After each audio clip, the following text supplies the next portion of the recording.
Hello everyone, Shri IAS academy में आपका स्वागत है। जैसा कि आप जानते हैं कि श्री आईएएस एकेडमी ने आंसर राइटिंग सीरीज की शुरुआत की है, जिसके अंतर्गत ऑलरेडी हमारे 257 पार्ट आ चुके हैं।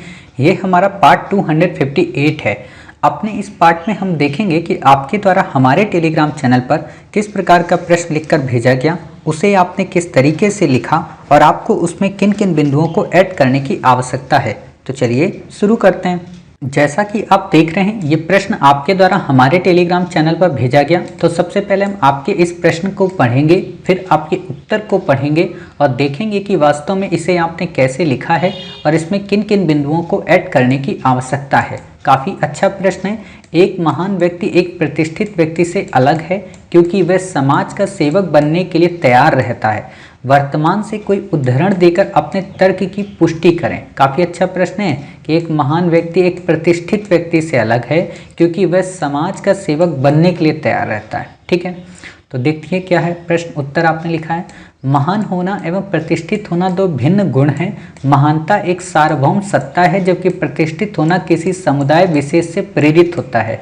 जो व्यक्ति प्रतिष्ठित हो उसके लिए आवश्यक नहीं कि वह महान भी होगा, जबकि महान व्यक्ति सदैव प्रतिष्ठित भी होंगे। महान व्यक्ति समाज में उचित मार्गदर्शक होते हैं। वे प्रत्येक परिस्थिति में समाज के सेवा करने हेतु तत्पर होते हैं। वे समाज में व्याप्त बुराइयों को दूर करने हेतु संघर्ष करते हैं। महान व्यक्ति के व्यक्तित्व संपूर्ण समाज के मूल्य एवं सिद्धांतों से प्रेरित होता है। महान व्यक्ति अपनी पीढ़ियों के लिए नैतिक मार्गदर्शक होती है, जबकि प्रतिष्ठित व्यक्ति केवल अपने समुदाय विशेष हेतु प्रेरणा के पात्र समझे जाते हैं। महान व्यक्ति महान व्यक्ति समाज की भलाई हेतु सर्वस्व न्यौछावर करने हेतु प्रतिबद्ध होते हैं। प्रतिष्ठित व्यक्ति में ऐसे आदर्शों का सदैव अभाव रहता है। समाज में महान व्यक्ति दुर्लभ होते हैं, जबकि प्रतिष्ठित व्यक्ति अक्सर मिल जाते हैं। उदाहरण के तौर पर महानता की श्रेणी में रतन टाटा का नाम लिया जा सकता है। उन्होंने हाल ही में कोविड-19 के संकट से लड़ने के लिए राहत कोष का ऐलान किया। इससे पहले भी रतन टाटा समाज की बेहतरी के लिए चीज़ों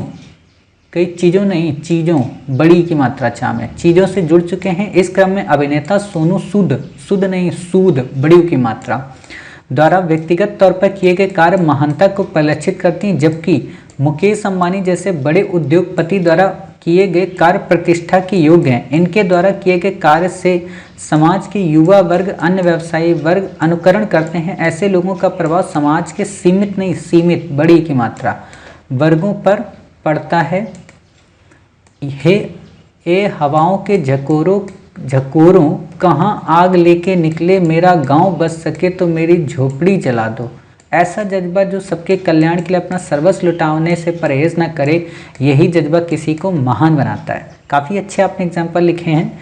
वास्तव में उत्तर ऐसा ही लिखना चाहिए। देखिए, ये उत्तर दिखने में भले जितना सिंपल लग रहा है, लेकिन इस उत्तर से आपका व्यक्तित्व झलक रहा है। एग्जामिनर को लगेगा कि अच्छा, आप रतन टाटा से इंस्पायर हो, मतलब आप जब आईएएस बनोगी तो आप ये बिल्कुल नहीं सोचोगी कि हम किस पद पर हैं और किस प्रतिष्ठा में हैं। क्लियर?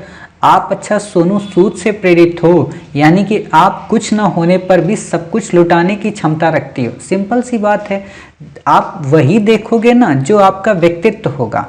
भाई, अगर किसी चोर से कहा जाए कि श्रीमद् भागवत गीता पढ़ो, वो क्यों पढ़ेगा? नहीं पढ़ेगा। अब यहाँ ये मत समझने लगा कि मैं चोर किसी को बना रहा हूँ। कहने का मतलब ये, यानी कि अच्छी बातें अच्छे लोगों में ही आती हैं, अच्छे संस्कार अच्छे लोगों में ही आते हैं, और इसीलिए आपने इन चीज़ों को यहाँ पे ऐड कर दिया। ऐड इसलिए भी कर दिया क्योंकि आप मुकेश अंबानी को इसलिए ऐड की क्योंकि मुकेश अंबानी के एंटीला भवन के सामने पूरी की पूरी धारावी बस्ती पड़ी है। अगर मुकेश अंबानी महान होते तो एंटीला ना बनाते। समझना, मुकेश अंबानी महान होते तो एंटीला ना बनाते। मुकेश अंबानी क्या करते? धारावी को एंटीला बना देते। ठीक है, जैसे आप बिल गेट्स को ले लीजिए। बिल गेट्स महान हैं, ठीक है, प्रतिष्ठित भी हैं। यानी कि उन्होंने जब देखा कि इतना पैसा उनके पास है तो अफ्रीका के जंगलों में रहने वाले लोगों को पूरी तरीके से जीवन भर उनके मुफ्त इलाज की बातें कर दी और बिल एंड मेलिंडा फाउंडेशन का गठन कर दिया। ये महान है। सचिन तेंदुलकर प्रतिष्ठित नहीं है क्रिकेट में। सचिन महान है। क्यों? क्योंकि सचिन का दुश्मन भी सचिन का सम्मान करता है। क्लियर? क्यों? क्योंकि सचिन ने खेल के स्पिरिट को हमेशा बनाए रखा। ये होते हैं महानता के लक्षण। कहने का मतलब कि जो महान होता है वो छोटी बातों में भी अपने लिए खुशी ढूंढता है, वो अपना सब कुछ न्यौछावर करके उसमें भी खुश रहता है। जैसे होता है ना, कबीरा के बारे में कहा जाता है कि कबीर सब कुछ लुटाते रहते थे। वो कहते क्या करना, किसको बांध कर ले जाएंगे, जब मरेंगे तो दोनों हाथ खुले रहेंगे। और वैसे ही पता होना चाहिए, सिकंदर जब मरा था तो उसने क्या कहा था, मेरे दोनों हाथ बाहर रख दो ताकि दुनिया को ये लगे कि मैं यहाँ से कुछ लेकर नहीं गया। तो ये महान लोग हैं। यानी कि आपने जो एग्जाम्पल डाला बहुत ही अच्छा डाला। आपने जो भाषा गढ़ी शुरू में काफ़ी अच्छी गढ़ी और काफ़ी स्मूथली आप अपने एग्जाम्पल्स पर उतर गए। ऐसा ही यूपीएससी में आपको उत्तर लिखना होता है कि आप पहले ये बता दें साहब महानता का क्या मतलब है, प्रतिष्ठा का क्या मतलब है, महानता और प्रतिष्ठा में क्या डिफरेंस है, उस डिफरेंस के बाद वर्तमान का एग्जाम्पल क्या है, और एग्जाम्पल के तौर पर हम अपनी बातें लिख सकते हैं। आप इतिहास के पन्नों में अगर जाएंगे तो गांधी मिल जाएंगे, हालांकि लिखना नहीं है क्योंकि आपको करंट की बात कर रहा है।